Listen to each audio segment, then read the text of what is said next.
শিক্ষামন্ত্রী কি বলছেন? শিক্ষামন্ত্রী বলছেন যে 21 তারিখের মধ্যে যোগ্য অযোগ্যের লিস্ট আমরা প্রকাশ করব। অলরেডি কাজ চলছে, আর 21 তারিখে প্রকাশ করব। এদিকে কমিশনের এদিকে মানে এদিকে আর কি এসএসসির কমিশনের চেয়ারম্যান কি বলছেন? তিনি বলছেন যে মিরর ইমেজ আছে, সেটা আমি প্রকাশ করতে পারি।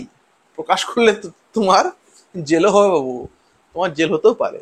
যাই হোক, খেলা জমে গেছে, কিন্তু এইগুলো করে কি লাভ? এগুলো করে কি লাভ? আমাদের যারা টিচার, যারা যারা যারা এখন যাদের এখন স্কুলে থাকার কথা, তারা আজকে আন্দোলন করছে কলকাতার রাজপথে। এবারে কি হচ্ছে, এবারে এখানে একটা ভয়ের কারণ একটা কিন্তু আছে। ওরা বললো যে যোগ্য অযোগ্য লিস্ট আমরা বানাচ্ছি। দেখো কি হচ্ছে, এতদিন কিন্তু মিরর ইমেজ কিন্তু ওরা শো করেনি, ওরা আনেনি, আনতেও পারবে না, আনলে কিন্তু জেল যাবে কমিশনের চেয়ারম্যান। এবারে যদি যোগ্য অযোগ্য লিস্ট এতবার ধরে সুপ্রিম কোর্ট বললো, তাও কিন্তু কমিশন দিতে পারলো না। লিস্ট বানিয়ে নিয়ে গেছিল 5303 জনের লিস্ট, এই দেখো এইটা। এইবার আবার নতুন করে যোগ্য অযোগ্যের লিস্ট বানানো হচ্ছে, আগেরটা থেকে এটা কিন্তু আলাদা হবে। তুমি ভাবো একটা কথা, কি হতে পারে এখানে?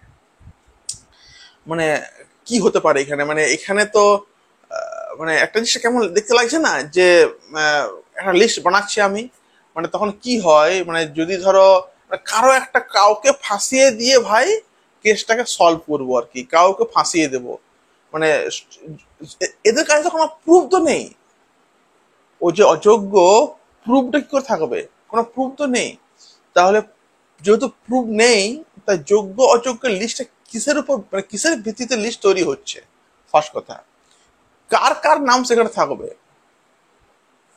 যে যোগ্য তারও কি নাম সেখানে ঢুকে যাবে?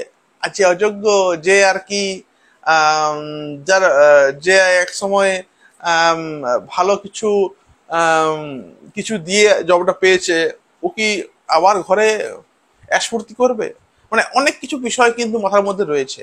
মানে এমনি হচ্ছে যে কোন রকমের কেসটাকে ধামাচাপা দেওয়ার চেষ্টা করা হচ্ছে, কোন রকমের কেসটাকে আহ কোন রকমের কেসটাকে আর কি আহ শান্ত করার চেষ্টা করা হচ্ছে। এত বড় একটা আন্দোলনটাকে শান্ত করে দেবো, এই জন্য যদি কিছু লোক মরতে দাও। তো এইভাবে কিন্তু একটা ষড়যন্ত্র হচ্ছে। এটা একটা খুব ভয়ের বিষয়, কারণ সত্যি এটা খুব ভয়ের একটা বিষয়। প্রত্যেককে বলবো যে প্রকৃত যোগ্য অযোগ্য লিস্ট যদি তৈরি, মানে কিভাবে তৈরি হচ্ছে না হচ্ছে সেই দিকে একটু লক্ষ্য রাখতে কি হবে। কিভাবে তৈরি হচ্ছে, কারা কাদের নাম থাকছে?